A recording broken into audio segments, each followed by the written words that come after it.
If we are to ready ourselves for invasion, we shall need manpower, provisions, and time, all of which are in notably short supply.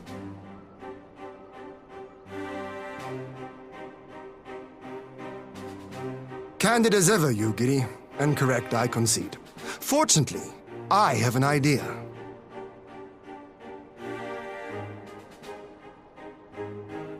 'Tis plain no single nation can stand against the might of the Empire. And it was only with the aid of others that Dorma succeeded in winning her freedom. So, I mean to take a leaf out of our Eorzean friends' book and form an alliance of our own.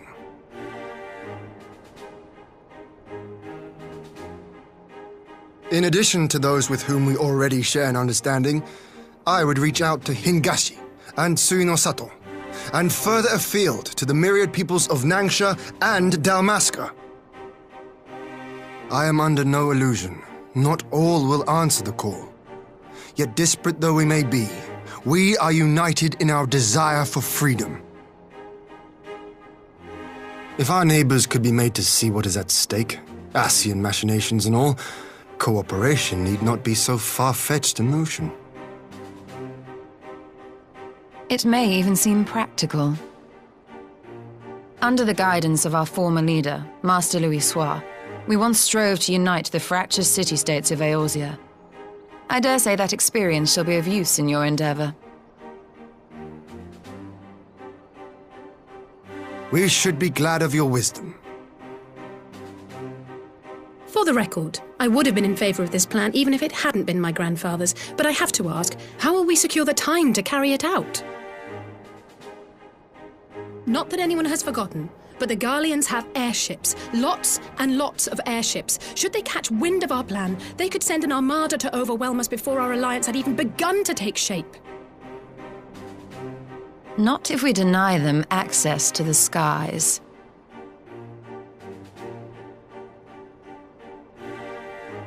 During our time in the Burn, the Warrior of Light and I chanced upon some Allagan ruins. Oh? As such ruins go, they were not particularly unusual. But something about the surrounding land struck me as odd. Faint though it was, its ethereal residue was uncannily similar to that of Azizlar. Identical, in fact. For locations so far removed to share a single etheric signature is all but impossible. I conclude, therefore, that the Allagans created the floating continent with land taken from the Burn. While that is a most intriguing theory, I fail to see what relevance it has to Dorma's defense. Azizlar was enclosed in a powerful energy barrier, impenetrable even to an Agrias-class battleship. It occurred to me that those ruins may have enjoyed similar protection. I have no proof, but the Warrior of Light did report seeing a structure resembling other known Allagan field generators.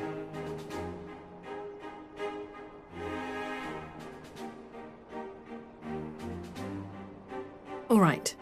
But even if we could put up such an energy barrier, it surely wouldn't extend beyond the limits of the Burn. So what's to stop the Garleans flying around it?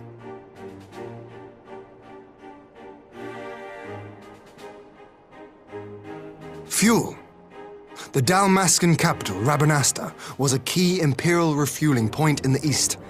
By laying waste to it as a lesson to the rest, the Empire greatly hindered its own operations in the region. If an Imperial fleet were to advance upon Dorma, it would now have little choice but to travel, as the crow flies, over the Burn. I see. A word of caution. Even assuming the generator still functions, raising a barrier of such a scale will require a prodigious amount of energy. And few places are so bereft of suitable crystals as the Burn.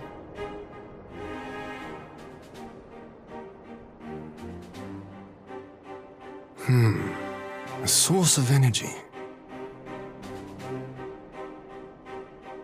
Tell me, Did the Allagans make a habit of launching things into the sky?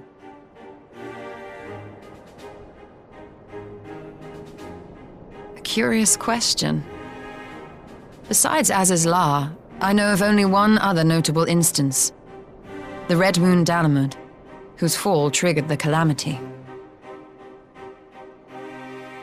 Just the 2 occasions, you say? Then I believe I may have a solution to our energy problem. You do? I may. To find out for sure, we would need to visit the Azim Steppe. Which would, I now see, present the perfect opportunity to discuss an alliance with the Zayla tribes. How very neat. What say you then? Shall we see whither this road leads?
I will never tire of this vista. The endless fields, the boundless skies. 'Tis a sight to make a man forget his cares. But not his purpose, I trust. Might this be a fitting moment to tell us what we are doing here?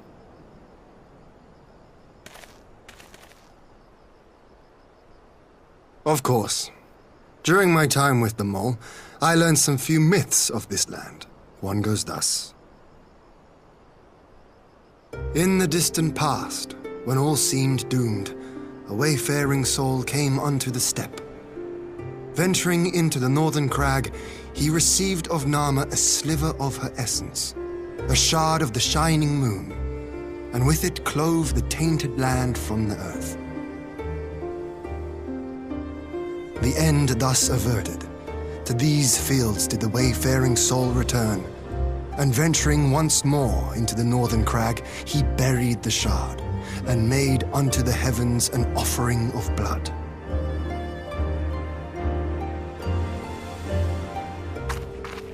A tainted land cloven from the earth and an offering of blood to the heavens. Azizlar and Dalamud. That was my thinking, yes. And you believe that yonder mountains hide an artifact possessed of sufficient power to raise Azizlar up to the heavens? I suppose that might suffice. Worth a closer look, would you say? I would.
Such an abundance of ether.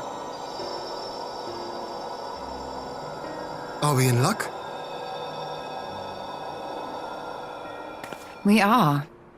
This is an Allegan artifact, most likely built to regulate the flow of ether. I strongly suspect the ancients used it to stem the flow from here to the burn. That would explain how they were able to untether what became Azys La from its surroundings.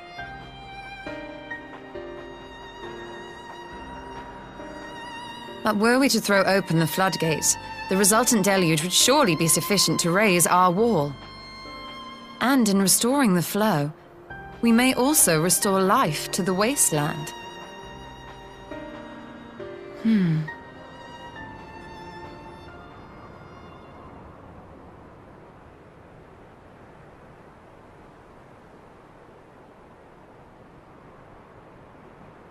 What is it? While the device itself harbors a surfeit of ether, the opposite is true of the surrounding area.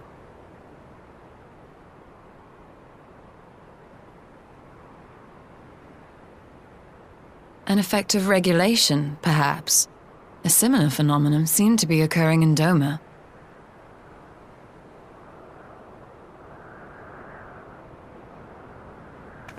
Whatever the explanation, the answer will not reveal itself here.